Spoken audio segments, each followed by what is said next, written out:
بسم الله الرحمن الرحيم لا حول ولا قوة إلا بالله العلي العظيم الحمد لله رب العالمين وصلى الله على سيدنا ونبينا أبي القاسم المصطفى محمد اللهم صل على محمد وآل محمد وآله الطيبين الطاهرين لا سيما بقية الله في الأرضين أجل الله تعالى فرجه الشريف اللهم أخرجني من ظلمات الوهم وأكرمني بنور الفهم اللهم افتح علينا أبواب رحمتك وانشر علينا خزائن علومك برحمتك يا رب.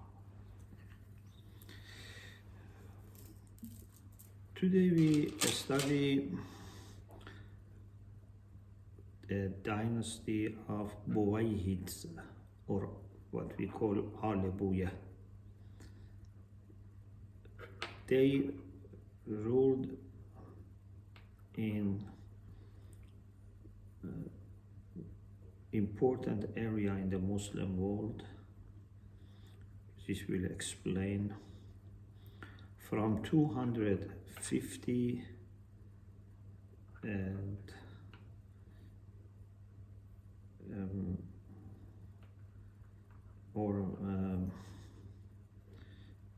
let me, I think there is a mistake on the print. It must be from 320, for the 320 for almost 100 years. So 4th century and part of 5th century. They ruled part of Iran, Iraq, and what we call Jazira. Jazira means island, but Jazira in this place means Ma Bayna Nahrain, between Dijla and Furat. So it's like an island because it's surrounded with 2 rivers. It is about 140,000 square kilometers, and today it is partly in Turkey, partly in Syria, partly in Iraq. Some cities like Anbar, Salahuddin, Dehuk, Nainawa, part of Baghdad, are between Dijla and Furat. You know, we have some ulama called Jazairi, and they seem to come from this place. So they ruled big part of Iran, Iraq, especially Jazira, up to northern part of Sham. And maybe they were at the beginning Zaydis, but they became Twelvers. So when they established governance, they were Twelvers. The reason they are called Buwayhid is because Al means family, as you know, like Alul Bayt, Al Rasulullah. Al means family, and so there was a person called Abu Shuja' Buwayhid, and he had 3 sons who were the founders. Therefore, they are called Al Buwayhid, means family of Buwayhid. Altogether, 17 people ruled. Over 120 years, 17 people ruled in this dynasty. And one of the characteristics of this governance was that they were very established and dominant in militant and political sense, to the extent that at times they were even controlling the Abbasid Caliph in Baghdad. They had so much of influence.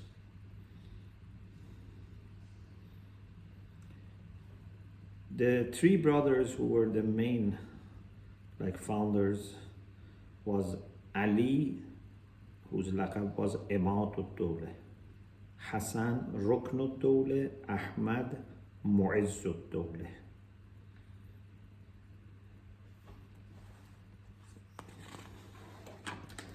I try to show you a map, inshallah. You can see the map.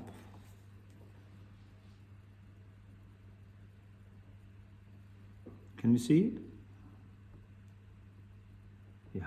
The green part, yeah. Yes. The green part is where Buwayhid or Buya ruled. You see, it's great part of Iran, part of Iraq, even some southern coast of Persian Gulf. So they ruled here.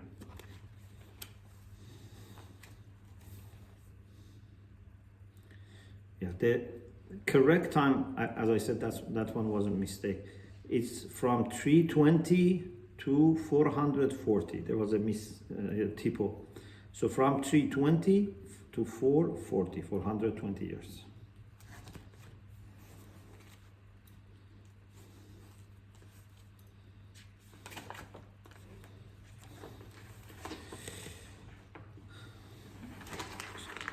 This was the first time that a Shia dynasty ruled Bainun Nahrain, between Dejle and Furat, and great part of Iran. And somehow you can say after 3 centuries they offered some religious freedom to the Shia, because Shia didn't have freedom for the most part. And they removed the ban. They encouraged the Shia to do their own practices. For example, one of the things that Buwayhid permitted and encouraged was to commemorate Ashura. Abbasid caliphs, especially some of them like Mutawakkil, as you know, they were very much against Ahlul Bayt. Even he destroyed, shrine of Imam Hussein in Karbala and turned it into like a farm. But now the Shia are able to commemorate Ashura. Another event was Ghadir, to celebrate Eid Ghadir. And when they controlled Baghdad, even in Baghdad there was celebration of Eid al-Ghadir. They refurbished the shrines of Ahlul Bayt alayhimus salam, and also they asked Hayya ala Khair al-Amal to be said as part of Adhan on minarets. Also, Ashhadu anna Aliyan waliyullah, up to the end of Buwayhid rule, was being said in Adhan on minarets. Even it is said that at that time Shia, because they had freedom, some Shia used to walk on the streets and the lanes and recite manaqib of Ahlul Bayt alayhimus salam. After centuries of having no freedom, now they were able to have some freedom to show their love for Ahlul Bayt alayhimus salam. Also, they showed respect to the Sayyids, and Mu'izzud Dawleh again revived the position of Niqabat for the Sayyids, some Alawites. So they also established Shia madrasas. They allowed Shia to write their books. They also themselves made wasiyah to be buried in the shrines of Ahlul Bayt alayhimus salam, next to the graves of Ahlul Bayt alayhimus salam. And it is said that after that it became common that the Shia from different lands, they made wasiyah that if they died, their bodies will be moved to the holy places. But they were also very tolerant with respect to other schools of Islam or even other religions. It's not that they were sectarian. They just gave freedom to the Shia, but they were very careful not to, put pressure on others or, provoke others. So inside their own governance, they used people from other schools or even other religions. For example, one of the people who was Sabi'i, Sabi'ite, was Khatib. He was main registrar for Izzud-Dawla. Or a person who was Christian, the name of Nasr ibn Harun, he was a wazir, and the caliph at that time, also gave permission that Christians, would refurbish, renew their churches. Or, for example, in some cities like the port Siraf, some Jews were governors. So they never tried to eradicate other religions or other madhahib, but they tried to also give Shia freedom and a space to practice.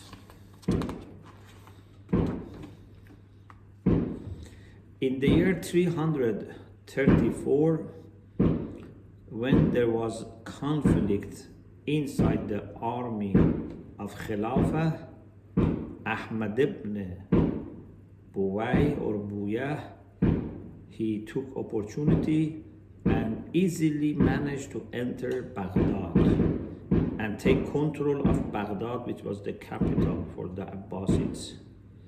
So in this way, the Shiites and because they were also Iranians, they got, for the maybe first time, some independence. And they had the Abbasid Khilafah under the control.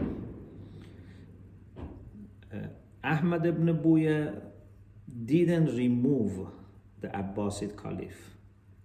It is said maybe because he didn't want to provoke, Sunni Muslims. He wanted to Muslim world, to remain, free from conflict. So he kept the Abbasid Caliph, even gave bay'ah to the Abbasid Caliph, respected him.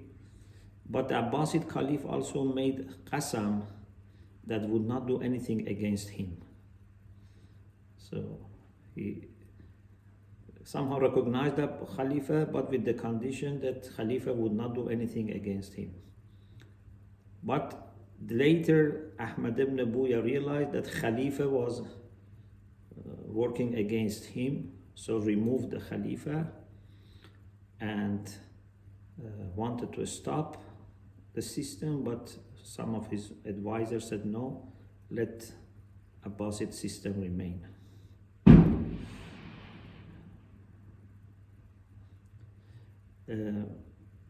About Hayya ala Khair al-Amal, there is also something for further study. So, according to the school of Ahlul Bayt, there is consensus that Hayya ala Khair al-Amal is part of Adhan. According to Sunni Muslims, so instead of Hayya ala Khair al-Amal, they say As-salatu khairun min an-nawm, or some of them maybe for Salatul Fajr they say this. And Malik ibn Anas himself says that we have been receiving report that Mu'adhin went to the second Khalifa to awaken him for Salatul Fajr. Basically, he went to say Salatul Fajr, but he saw the Khalifa was sleeping, so he said, As-salatu khairun min an-nawm. And then Khalifa said, this is a good thing, we should add it to Adhan. This is what Malik ibn Anas says. So since then, they say this in Adhan, and unfortunately, Hayya ala khayr al-amal is not said. As I said, in the time of Buwayhid, they used to say Hayya ala khayr al-amal. They were very also much supportive of sciences and scholars and scientists in different fields. Some of the great scholars of their time are Sheikh Mufid, Sheikh Saduq, Sayyid Radhi, Sayyid Murtada, Sheikh Tusi, Ibn Junayd Iskafi, Ibn Sina, and they were very much respected. Sayyid Radhi, Rizwanullah Ta'ala, the one who compiled Nahjul Balagha, was appointed by them as Qadi al-Quzat, the chief judge. Imagine, it was such a great, honor for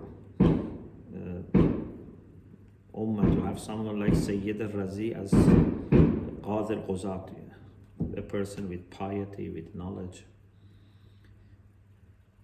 Sheikh Tusi, in the year 448, he went to Najaf and established the Hawza of Najaf, which is now almost 1,000 years old.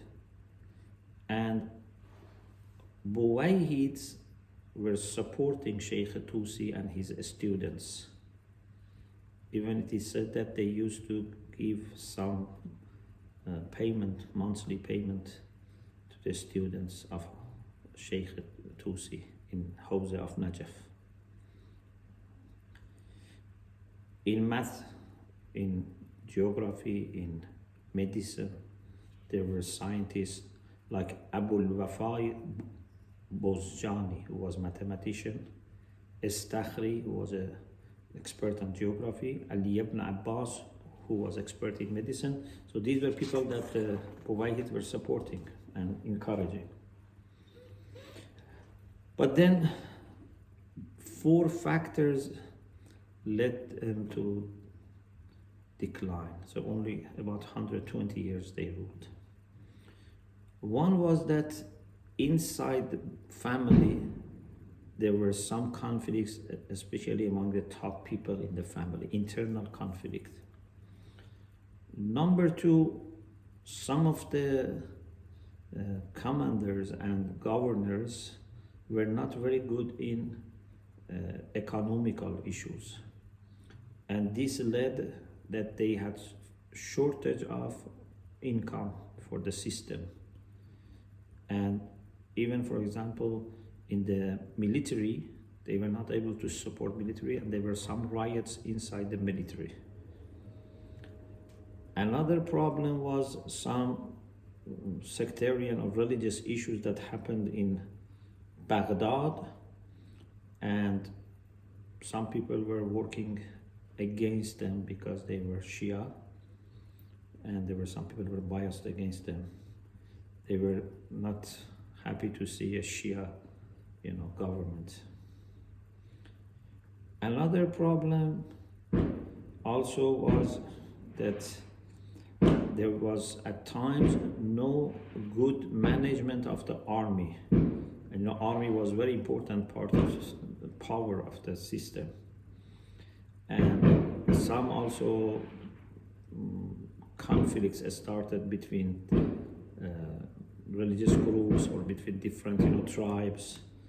So this kind, basically division, sectarian bias against some economical problem, then made this dynasty stop after 120 years. Then there is this 2-page for further study, which is about Islamic civilization. It is important that Buwayhids were contributing to formation of the golden era in Islamic civilization. So not only they gave freedom to Shia, but they contributed to the establishment of golden era in Islamic civilization, because the best centuries was from 2nd to the 6th, and the peak of it was the 4th century and the 5th century, and that was when Buwayhid were ruling.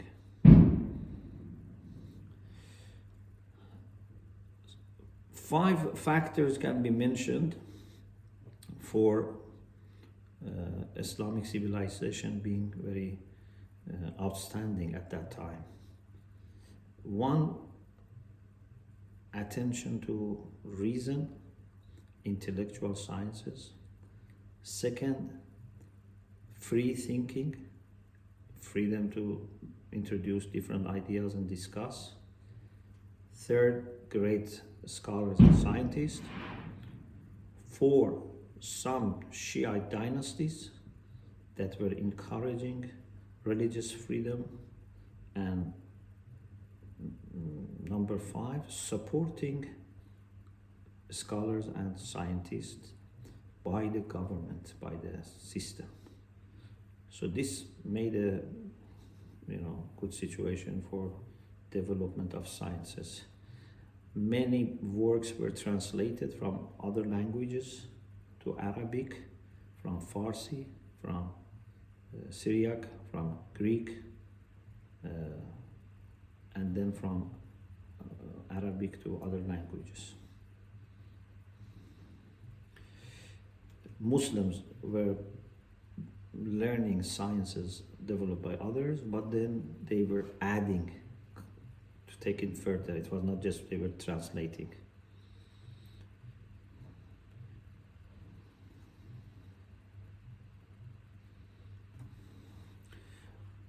One also thing which was very important at that time was Muslims learned during their trips how to make paper. So they learned from Chinese. Then in Samarkand, they made a factory for producing paper. And in Baghdad, they had their own way of making paper. And when paper was used, then it helped with increase in producing and distributing books. In philosophy, there is progress. In medicine, there is progress. For example, they used medical books by Buqrat, by Jalinus, other Greek scholars, then Iranian medical scholars, Indians, so they learned from all, but then they took it further. So Qanun by Ibn Sina, for centuries was a textbook for all medical schools in the Muslim world and in Europe. Inshallah, from next session, we will talk about scholars and thinkers of the 4th and 5th century. So we finished the discussion about dynasties in these 2 centuries. Inshallah, we'll talk about the scholars, then we'll talk about sciences. And among scholars, we will inshallah talk about Sheikh Kulaini, about Farabi, and then inshallah about sciences. Alhamdulillah Rabbil Alamin. اللهم صل على محمد يا محمد عجل فرجا. Thank you very much.